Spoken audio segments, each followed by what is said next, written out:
So I'm going to draw from Anna Kingsford's Clothed with the Sun.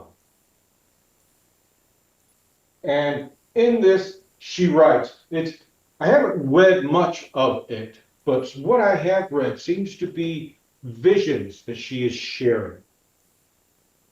And in this particular vision, she writes that a tall angel clad in white linen, who with an air of command, what angel doesn't,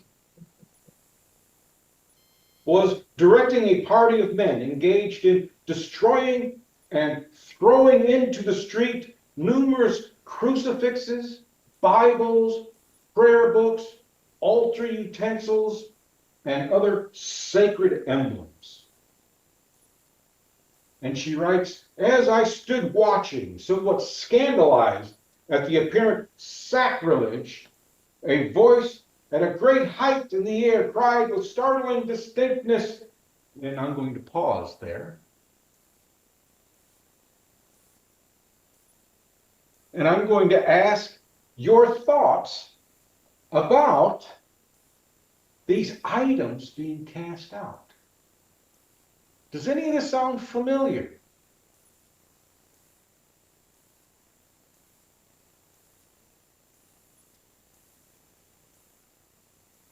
What pops into my head is Jesus tossing the money lender. Yeah, I Out. thought of that too, yeah. Yeah. Boom! Right, Get out of here. right. And what are your thoughts with that? Well, the one thing, first thing I thought before you said that was throwing all of those things down, was that they're just, they're tools you don't necessarily need. Beautiful. That's exactly what I thought, is we don't need them. People think you need them and you don't need them.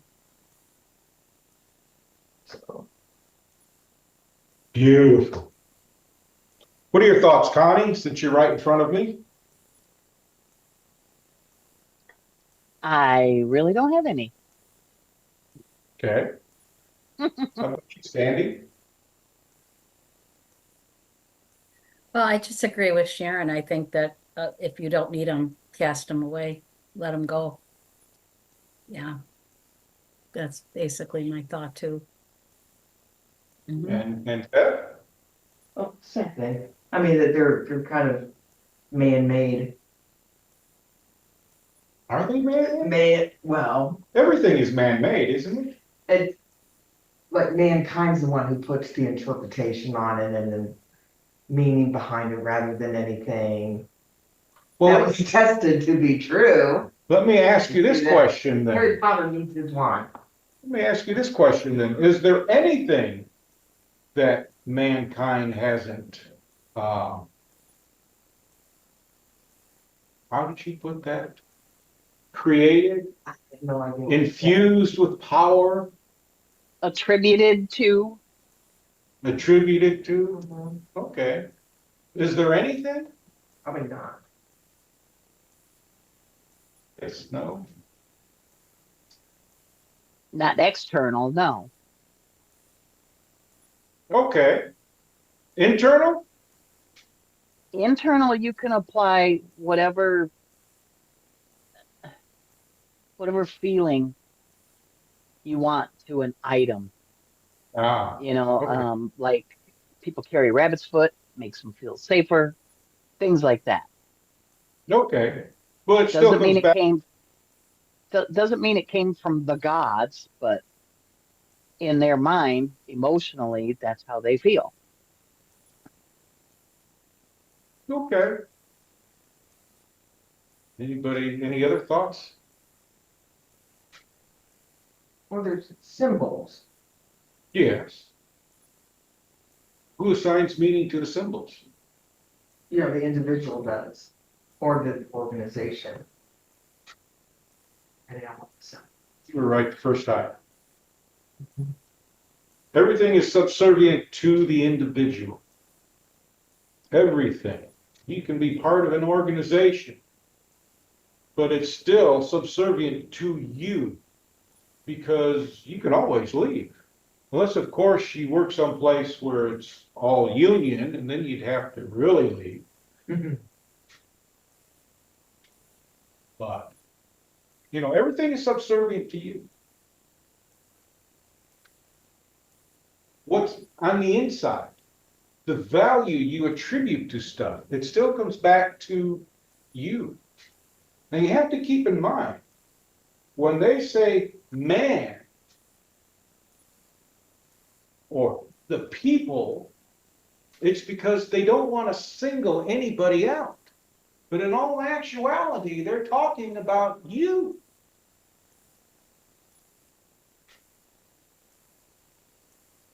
They are talking about you because together we make up a single entity. So it's easier to talk about the single entity. It's like it's easier to talk about God than it is about,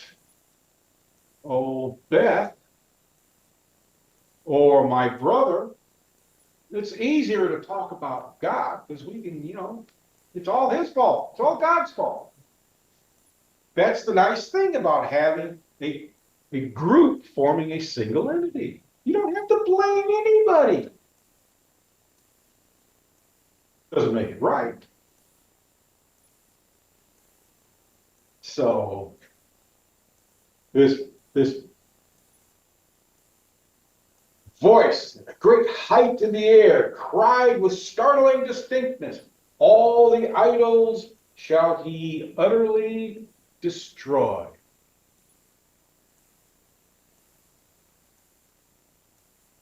All the idols shall utterly destroy. Now, what is an idol?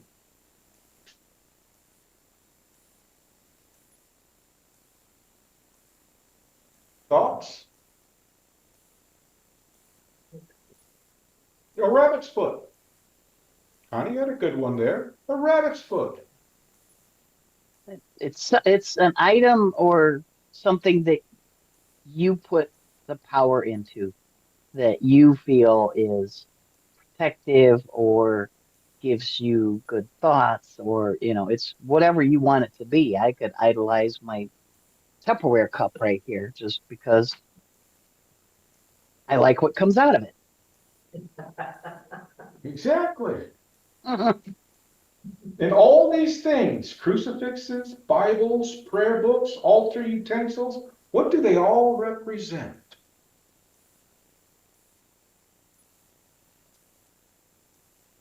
Ritual. Ritual? Devoutness, Devoutness. Devoutness to what?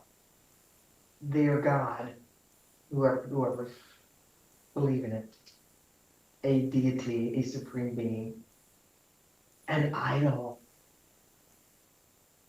See, the thing that we like to do is we like to make everything physical.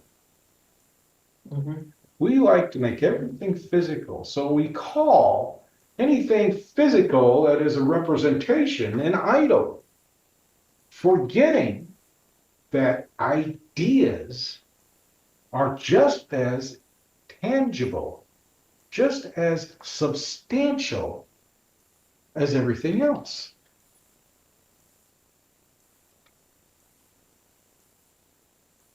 So we've talked about spiritualism and Hinduism or Buddhism quite a bit. So what does that tell you? And if you don't want to voice it, that's fine. Because this would be on a personal note, and it may be too personal.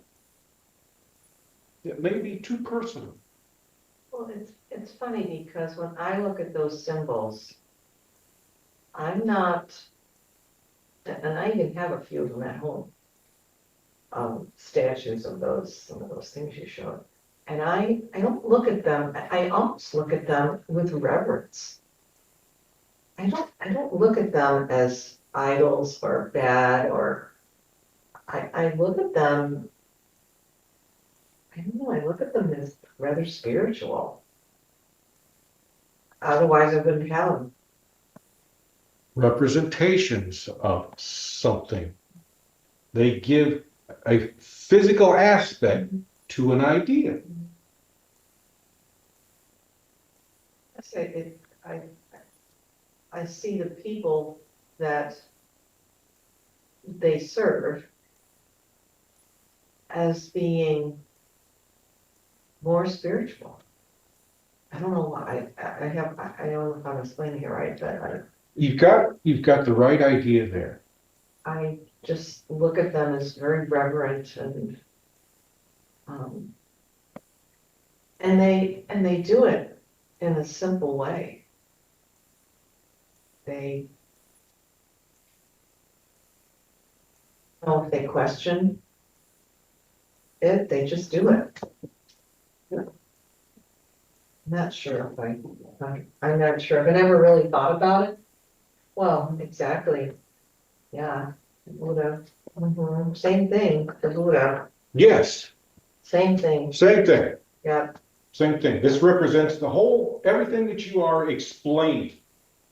It represents it. Now, Yeah. the one thing that Sharon had pointed out that I don't know if she fully understood or not was that when she said that these serve the people because it's a representation of their spirituality.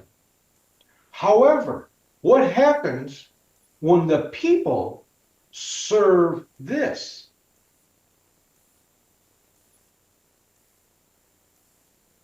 Do you understand what I'm saying?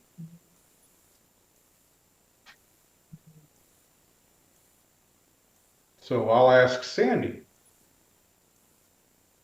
Do you understand what I'm saying? Yes, it's from my perspective, it's um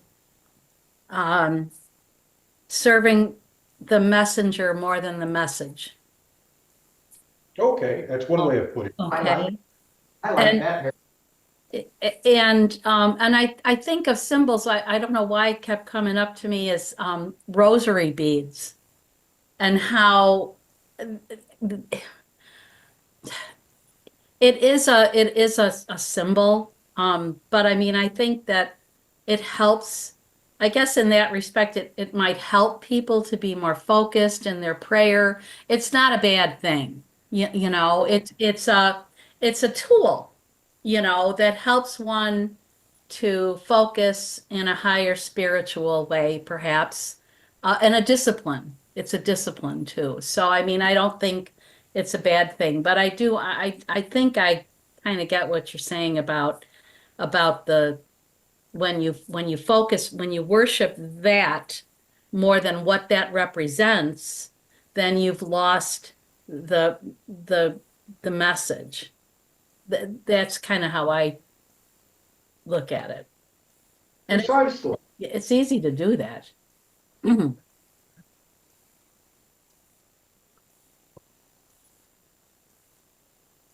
Very good.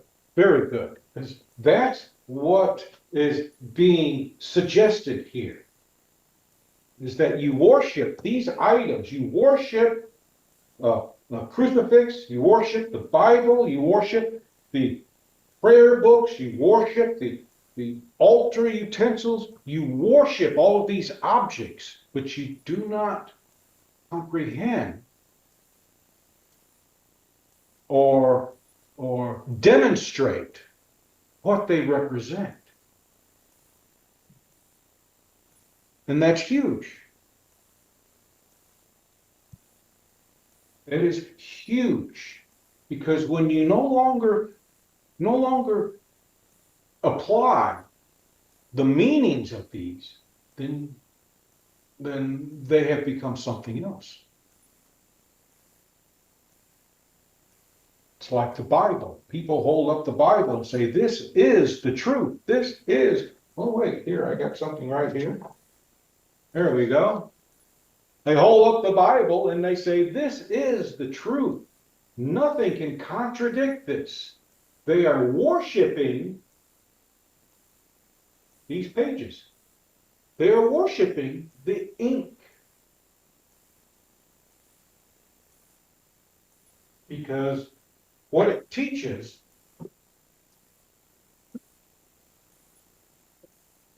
maybe this will be my next project. Because what it teaches should be something that takes place internally, not externally, but internally. In the teachings of Jesus, I don't know if anybody has noticed, if they've read any of them, but he doesn't go to the Gentiles. He doesn't teach the Gentiles. He teaches the Jewish people. However, he also doesn't single them out either, unless he has to. He doesn't say, this is not for you. Well, he does say this is not for you. He does say that. Believe it or not, he does say that. And then the intelligent people who take what he's teaching and internalize it, make it part of them, and are able to fully express it, and they respond to him in such a way that he can only be held in wonder at their understanding. And then he acquiesces. He says, okay. And it's like the one woman who, I don't know, was asking for something, and he said that this food is not for you. And the woman says, that may be so, but we feed from the scraps of the table. And he was amazed. He was amazed. She understood what he was saying. And he told her that what she wanted would take place. The same thing with the soldier who came to him for healing for his daughter. He just said, say the word. He understood. And he said, and he marveled at this soldier and said, your daughter's healed. Go your way. That's the idea there. It's not the messenger. I apologize. I don't know which one said that, but it's not the messenger that deserves that respect, that adoration. It's the teaching that deserves it. And that's what is trying to be said here. So, any thoughts or comments? That turned out better than I thought. So, Beth, any last thoughts? It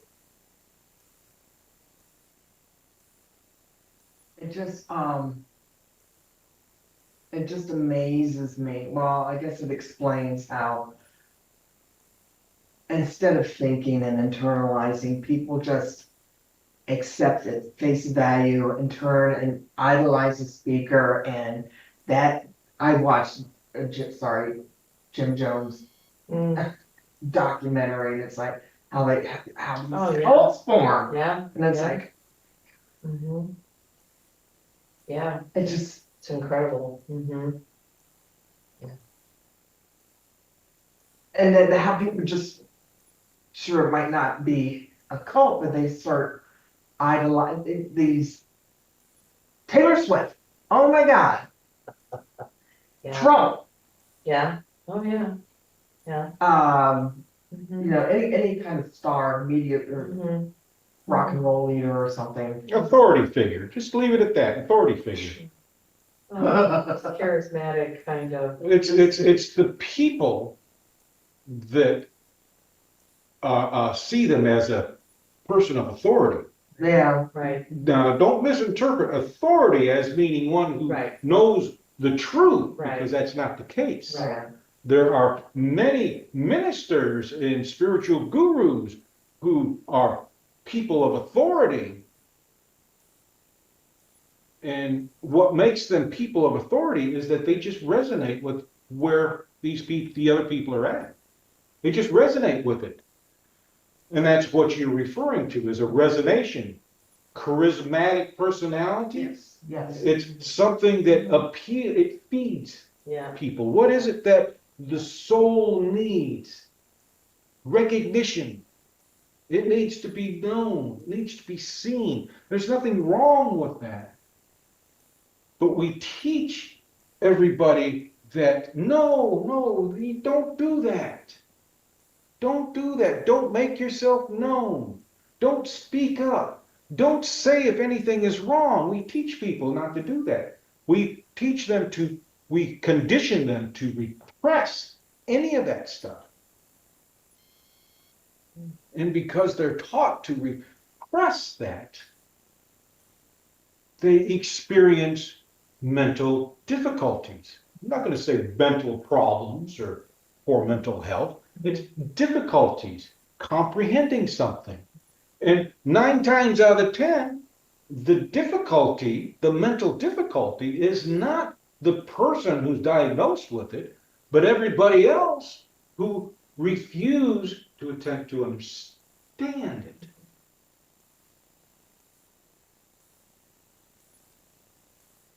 So that's why charismatic people are more popular, because they feed that emotional food. That's emotional food.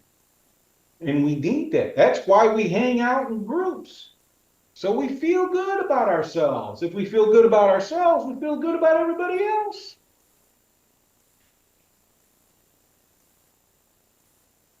And that's scientifically proven. So good. Well, let me see. Let's go on here. I picked on Sandy last time, so I'll ask Connie, what are your thoughts? Last thoughts.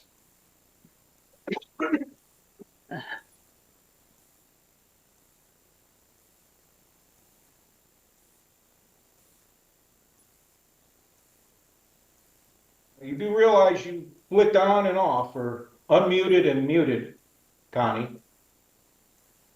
Okay, there. Am I back? Yeah, There you go. I have the same problem myself. Technology. It's just that in general, the people can be sheep, where if somebody says something that they sort of agree with, and all of a sudden, like the whole Jim Jones thing. And like you said, they are at the same level or emotional level or whatever. And instead of thinking for themselves, it's just easier to follow than to be independent. Mhm. Exactly. It's just easier not to think. It's just easier not to ask questions. Sounds good to me. Well, that's my great grandfather used to say, so it must be right. What are your thoughts, Sharon? Well, I agree with everything everybody said here, that, it's so much easier to be a follower. So if somebody says one little thing and strikes a chord in your head, then you're right in line. Um,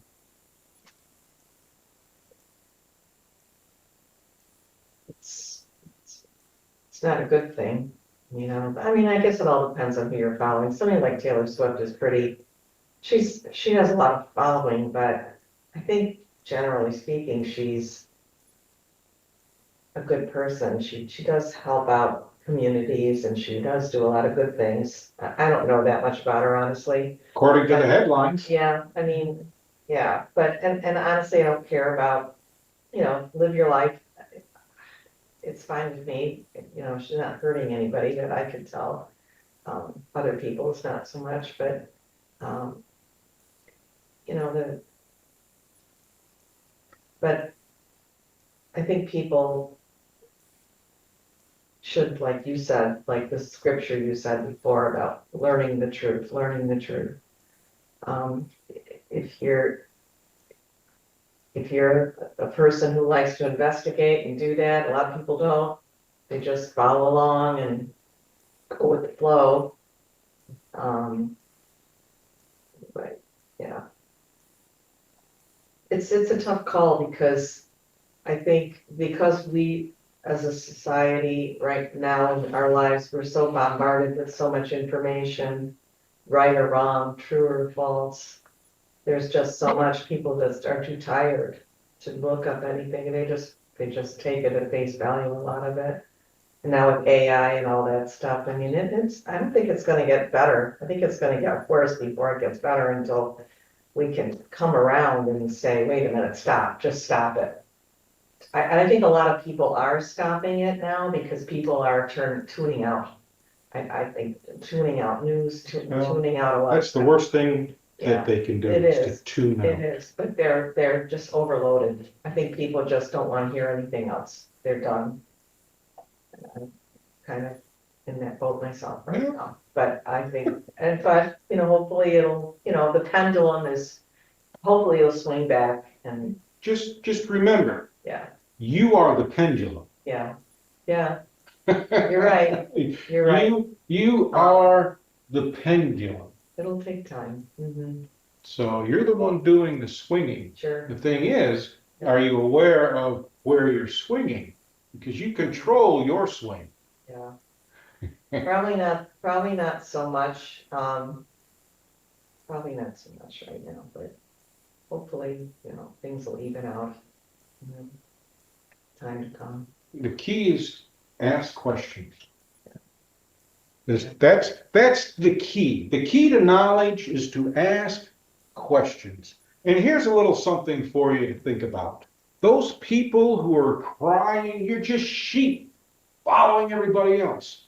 Keep in mind, they are sheep as well, because they're following somebody else, because they are still not thinking independently. So, because I know someone who liked to use that. Don't be a sheep. Don't be a cow. Don't just follow. But they're the ones that are following these people and not asking their own questions and getting their own answers to verify if it's true or not. I read a post just this morning about how insurance companies were using AI to make decisions for them. And this was supposed to be a Medicare Yeah. nonprofit organization. So I clicked on their page. And you know what I found on their page? They had not bothered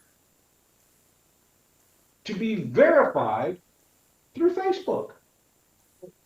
They've been around since 2018, and they've not verified anything. They're just taking pictures of all this stuff, all these images of everybody else's phones and stuff, complaints, and taking it as gospel. Ask questions. The only way I know that is because I asked the question, is this for real? I mean, everything I've read contradicts this. So I go to that, and everything they have doesn't pan out at all. So something to keep in mind. You have to ask questions. What are your thoughts, Sandy? Well, history comes to mind.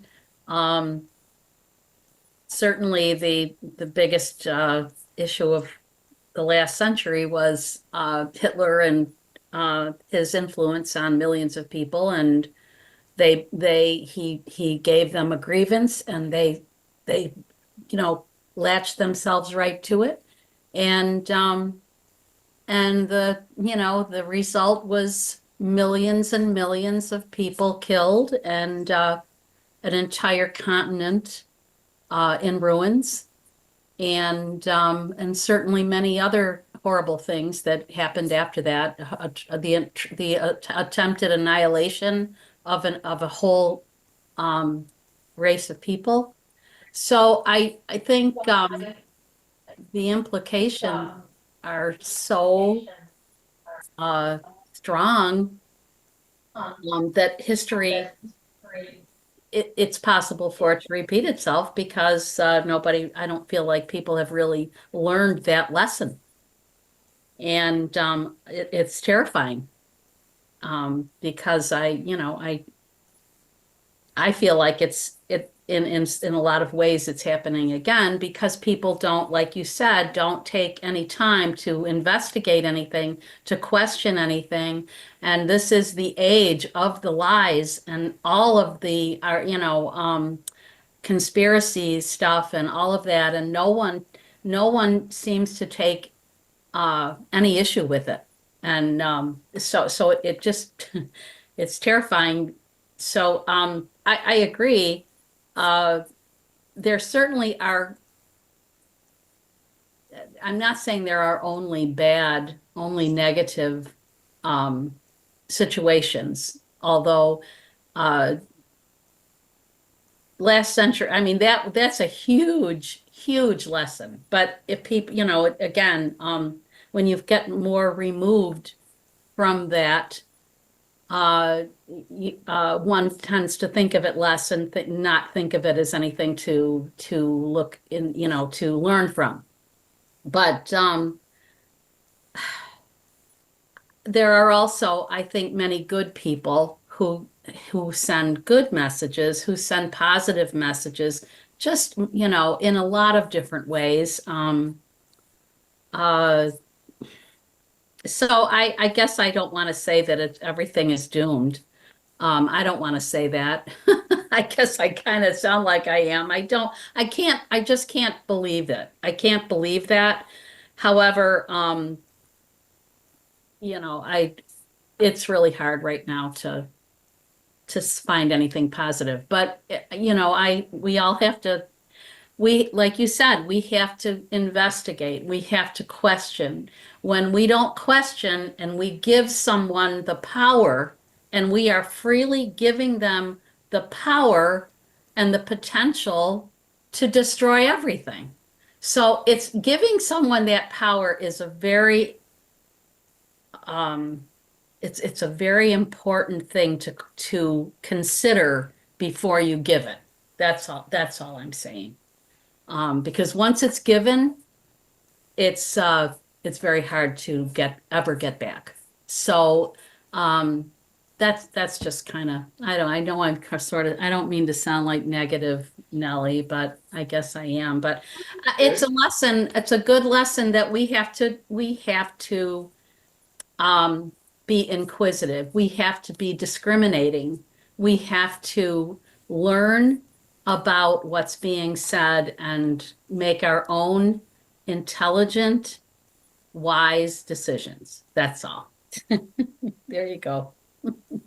Very good, very good. Just to counter and not denigrate or anything like that, but just to counter your biggest news for the last century with Hitler. I'm going to go even further. Millennia, charismatic leaders, Buddha, Okay. Jesus, Muhammad, Yeah. their Yeah. messages, Yes. their messages were huge. Mhm. Unfortunately, too many people have invested themselves in the messenger. And I forget which one of you said that, but that was very good. The messenger. Okay, Sandy. Very good. The messenger. They focus on the messenger because it's easier to focus on what you can see Mhm. than to focus on what you can't see. Remember in class when I told you, when we had that meditation and I said you had to focus on nothing? Mhm. That's what you're doing with an idea, a message. You're focusing on nothing. And it's difficult to focus on nothing, an idea, a message, while it's so much easier to focus on a person or a book or a symbol. So, very good, all of you. I want to thank you for your participation in this, and I want to thank you for allowing me to share this with you.